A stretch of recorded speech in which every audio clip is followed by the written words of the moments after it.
1933-yili 11-ayning 12 kuni Qashqarda qurilgan Sharq Turkiston Islom Jumhuriyati va 1944-yili 12 noyabr G'uljida qurilgan Sharq Turkiston Jumhuriyatlarining xotir kuni munosabati bilan Turkiya va Yevropa davlatlaridagi Uyg'urlar turli xotirlash faoliyatlari o'tkazdi.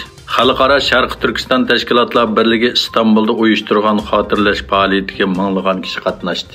Sharq Turkistonliklar Federatsiyasi İstanbulning Safakoy rayonidagi tantarbiya maydonida o'tkazilgan murosimada minglagan kishi jo'shqin va qizg'in kayfiyatda ajdodlarni xotirladi va Xitoy zulmiga qarshi irodasini ifodaladi. Amerikadagi ko'chma bexatarlik shirkati Lockheed Xitoydagi davlat qo'llagan hacker guruhining Uyg'ur musulmonlarini Android yumshoq detaliga o'xshaydigan jasuslik detallari bilan paylayotganligini o'tirg'a qo'ydi.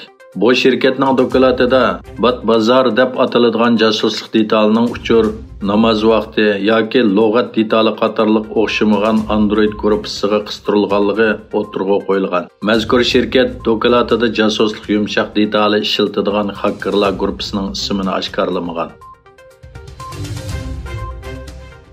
Xitoy rejimi tarafidan atalmış yuqumni nolga tushirish bahonasi bilan cho'ng kichik qiyri yosh deb ayrilmasdan hech qanday issiq sovuqdan mudofialanish aslahasi bo'lmagan sanduq yoki kapi shakllik minglagan uylarga qamalgan Sharq Turkiston xalqi Urumchida tunji qorning yig'ishi bilan og'ir xatar ostida qoldi. 10 noyabr ijtimoiy uchur vositalarida tarqalgan bir qancha senda Sharq Turkistonning Urumchida yoqqan tunji qorning atalmış yuqumni nolga tushirish bahonasi bilan xalqni qamagan kapi uylarni qoplaganligi ko'rsatilgan.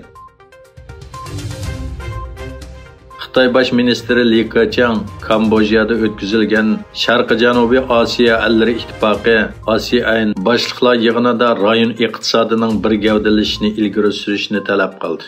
Egilishicha, Li Keqiang Sharq-Janubiy Osiyo ellari ittifoqi davlatlari va Sharq-Osiyo yig'inida so'z qilganda va Sharq Osiyo davlatlaridan Xitoy, Yaponiya va Koreya qatnashgan Sharq-Janubiy Osiyo ellari ittifoqi kuch qo'shilgan bir boshliqlar yig'inida so'z qilganda yuqorqi chaqiriqni qilgan.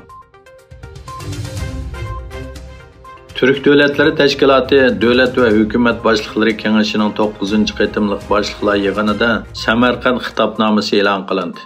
A'zo davlatlar Turkiya, Ozarbayjon, Qozog'iston, Qirg'iziston va O'zbekiston prezidentlari imzolagan Samarqand xitobnomasida rahbarlarning turk tilli davlatlarning hamkorlik o'rnatishidagi Naxchivan kelishimining maqsadi va prinsipiga asosan hamkorlik va ittifoqlikni cho'nqurlashtirish va kengaytirish va'dasi ta'kidlandi.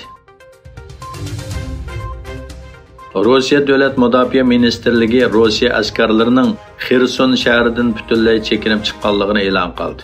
Kreml bayonotchisi Dmitriy Peskov bo'lsa, Xersonning yanada Rossiya ziminining bir qismi ekanligini ta'kidladi.